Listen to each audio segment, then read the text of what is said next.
This video, I'm going to be comparing the Little Mermaid franchise to the Beauty and the Beast franchise. These two are definitely similar because both of them started off with a fairy tale that was then adapted multiple times.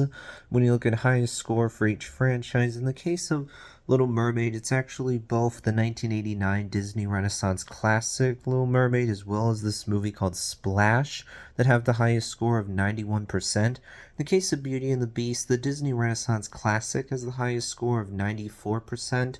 Beauty and the Beast wins here.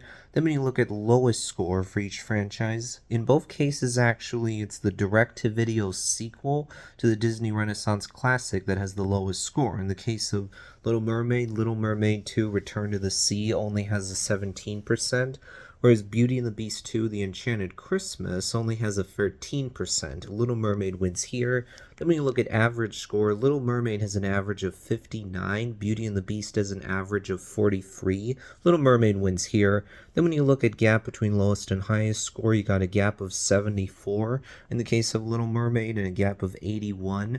When you look at Beauty and the Beast, Little Mermaid wins here, meaning it's one free of the round, so it will be winning this debate. And actually, in this case, I would agree with that and say I do prefer the Little Mermaid franchise, even though Beauty and the Beast is more nostalgic, because I used to actually own both The Lion King and Beauty and the Beast on VHS tape back when I lived in New York. I actually remember watching the Be Our Guest and Tale as Old as Time scenes in order to sing along to those songs. But when I look at the Little Mermaid live action remake versus the Beauty and the Beast live action remake, I would definitely say now I prefer the Little Mermaid live action remake. I actually just watched the Beauty and the Beast 2017 film for the first time this morning, and I don't think it's one of the stronger Disney live action remakes. Okay, sure, I can appreciate that unlike The Lion King, it's not a 100% copy of the original movie. It's similar, but there are things that are changed or things that are added. But I don't think the things that are added or changed actually make the story any better or more engaging. It just simply makes it longer. Like, I think it's bizarre, honestly, to include the Black Death in Beauty and the Beast. Why do we need that? And also, I don't like going into Belle's mom or the Beast's parents. It's one of those things you can crack jokes about when it comes to the original movie because it doesn't address that at all. But I think it's one of those things that ultimately is just not important to the story. It just doesn't matter. So I'm like, guys, you're answering questions I was not asking.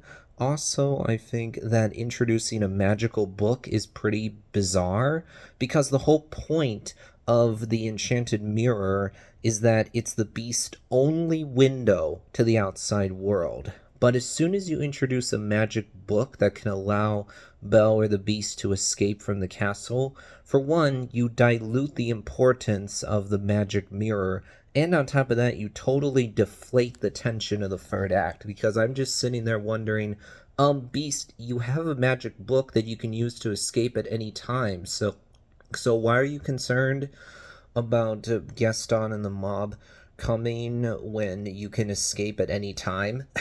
And on top of that, this live action movie actually makes changes and not only have the Beast to be more antagonistic to his servants, but also just more of a jerk to Belle than he was in the animated movie.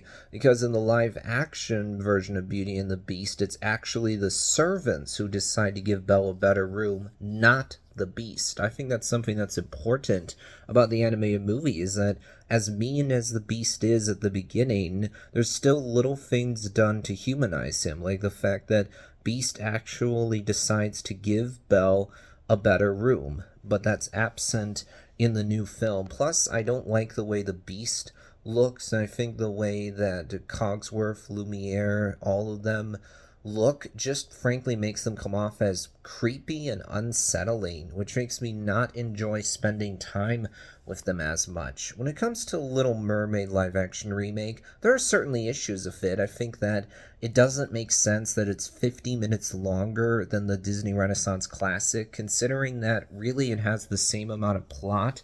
It doesn't dramatically change the story. No, it just adds a few things here and there to flesh things out a bit, but not enough to where you go, yeah, it makes sense that it's 50 minutes longer. I also think the underwater scenes don't really look that good.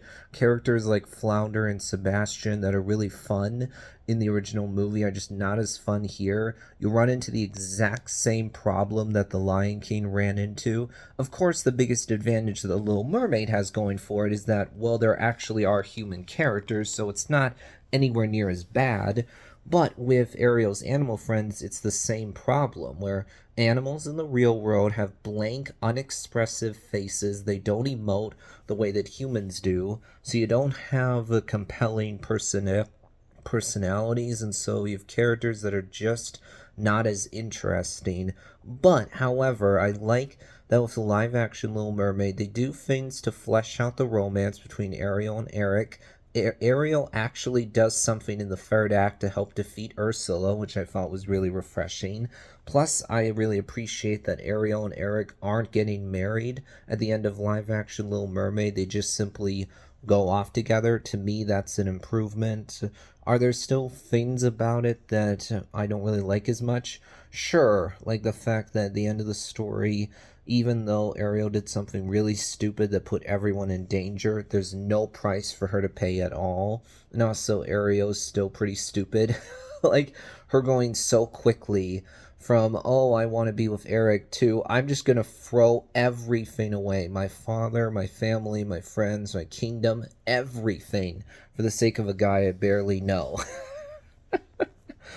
I think that Little Mermaid 2 Return to the Sea overall is a solid sequel to the original movie. I mean, does it make Ariel and Eric come off as stupid that they don't tell their daughter the truth about the sea?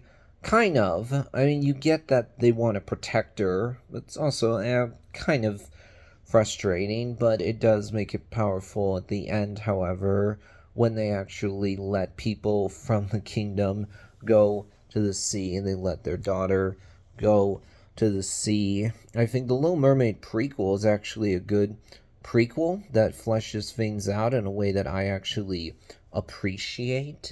And then the movie Splash is an interesting change of pace, I would say, because it doesn't have an underwater kingdom in it. You don't have an Ursula-like character or a Triton-like character. Our main mermaid doesn't have animal friends, so it cuts out some of the more fantastical elements of the story. It's just about a mermaid that comes from the sea to the land, meets a guy there, learns about the human world, and falls in love with this guy. When it comes to Beauty and the Beast, I think this movie Beastly, that came out a good amount of time ago, is an interesting change of pace because it takes the same character arc about a main guy who starts off as a jerk but then learns to be more selfless and learns to love someone, applies that to a modern day setting, not 17th century France, and also you have someone who's actually in school that gets cursed, but rather than being turned into a beast, this guy is actually just disfigured, and he's also not completely cut off from the world the way that the beast is. So I actually enjoy this one, but overall, I have to say I find Little Mermaid to actually be more consistent based on the movies that I actually have seen. That'll wrap things up for now.